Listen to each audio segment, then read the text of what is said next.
can we just start off, tell us what your EKU experience was like. I had a tremendous experience. I didn't really think about going to EKU initially.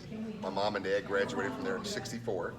I got hurt my senior year playing football. My girlfriend decided she was going to Eastern, and I wound up following her to Eastern, wound up marrying her. We're both EKU alum, had a tremendous experience down there. Just a wonderful campus community, wonderful friends that we still have to this day. So it was a great experience, a great preparation for my future, which is, I'm a lawyer, and so I was preparing to go to law school. I went through the law enforcement program there at the police administration, and it was taught by attorneys, so it was a fantastic experience. Great, great. Well, thank you.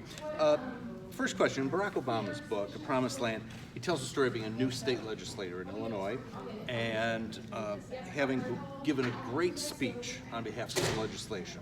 And the president of the Senate came over to him and he said, Barack, it was a wonderful speech, didn't change a single vote. And the implication being that there's a lot of behind the scenes. There's negotiations, there's compromise, there's trading. What kind of an impact can a school leader have on affecting legislation? Oh, it's a tremendous impact. A lot of people assume that legislators know a lot more than they do.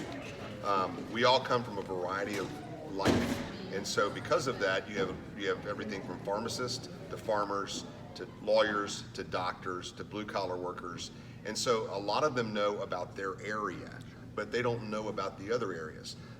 And so it's really about educating those legislators. And I would encourage people to never just draw a conclusion that because a person is in a particular party or a person may have a particular background, that they're not willing to learn and become astute to those kinds of issues they need to deal with. So that was probably the greatest experience that I've had. I was able to get a bill through in the past session for the pensions. And the reason that I was able to be the person to do that is because I understand the educational world. These are people that I've worked with for 30 years. And so because of those relationships, we could manage that. Yeah. Now you're the past president of the Kentucky School Boards Association, Correct. Past president of the National School Boards Association. Correct. So you already bring a lot of expertise here. Correct. To the education issues. But now, for school leaders, what's the most effective way to sway legislation, to influence it, to reach you, to connect with you? Well, the thing I tell people always, everything in this world is about relationships. And so a lot of people will send, we have what's called green slips, where people just call and leave a message. We get so many of those that it's really kind of watered down. What I would tell people is you really need to meet with us, have a conversation, and then follow up those conversations. And so we can all corral together. And if I hear somebody that has a good idea, I'm going to bring it to the committee and ask the committee to hear that idea. Now, kind of following up on that, a lot of the professional associations provide their members with templates or postcards and standard things. Do those count? Do those matter? They don't, and let me tell you why they don't matter. And I'm not being facetious about this, but we'll get a blast of emails, and we'll get 100 or 1,000 of the exact same email. That becomes more of an irritant or an aggravator than having any kind of impact at all. If you want to get our attention, send something very personalized. Send it, from them. And you got to remember too that legislators are always concerned about taking care of their constituents. So, for instance, in the Breonna Taylor matter, I was getting emails from all over the country, and in fact, some from outside our country. And frankly, they were demanding that I do things, and I'm like, with all due respect, I'm not trying to be difficult, but this is not my constituency. I'll do what I can within my community, and I try to stand up for the right things always, but there's only so many people that I can cater to. Right, sure.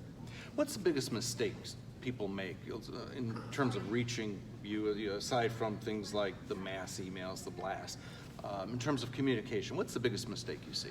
Starting off with a negative tone, or starting off with just a complaint, or complaining about something with no solution. I tell people, if you're going to come to me with a complaint, I'm okay with that, but bring me a solution with it. Don't just complain, because two things I always tell people. Number one, I can't fix it if I don't know anything about it. And number two, once you tell me about it, we need to work on this collaboratively together. Don't just think that I'm a ends-all, that I can save everything. Yeah. Now, do you ever receive follow-up messages, things like thank yous, the kind of courtesies that after people have been in touch with you and a bill passes or doesn't pass? Or... A few, and some depends on the legislation. So like this year with the pension bill, I did get a lot of follow-up from educators, because they, after going through what they did in 2018, the fact that we could get something done that they felt was positive for education was very beneficial. So I did get a lot of thank yous with regards to that. It's like anything else, though. It's like news media. You know, when something breaks, it's on the front page, and then when it's resolved, it's on the page 10. That's the way it happened, and we're cognizant of that. I mean, the fact of the matter is, we're policymakers, and what we want to do is make good policy that will enable our state to be not only effectual, but very successful. Same way in education. I mean, people, you know, you can do 100 things right and nobody will notice, and you do one thing wrong and everybody notices. That's just human nature. Yeah. Is there anything else the school people should know in terms of educational advocacy and lobbying on behalf of legislation for their school districts? Yeah, I think the one thing that they need to be mindful of is you need to know who is on the committees and understand how those committee structures work. You know, there's a lot of processes to get a bill through legislation. You have the bill request, and then you have, once you get it filed, it gets assigned to a committee. But the way we're doing it now, it gets assigned to a committee on committees. So it won't even get to the committee floor unless the chair or enough people request for it to come to that committee. It can be amended. You can have a committee sub. You can get a floor amendment. So this is a process where there's a lot of moving parts and opportunities for change.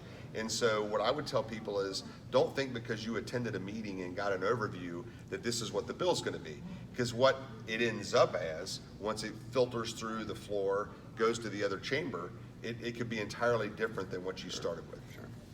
Thank you very much, Representative. I appreciate it so much. Very much. Thank Thanks. you. Now,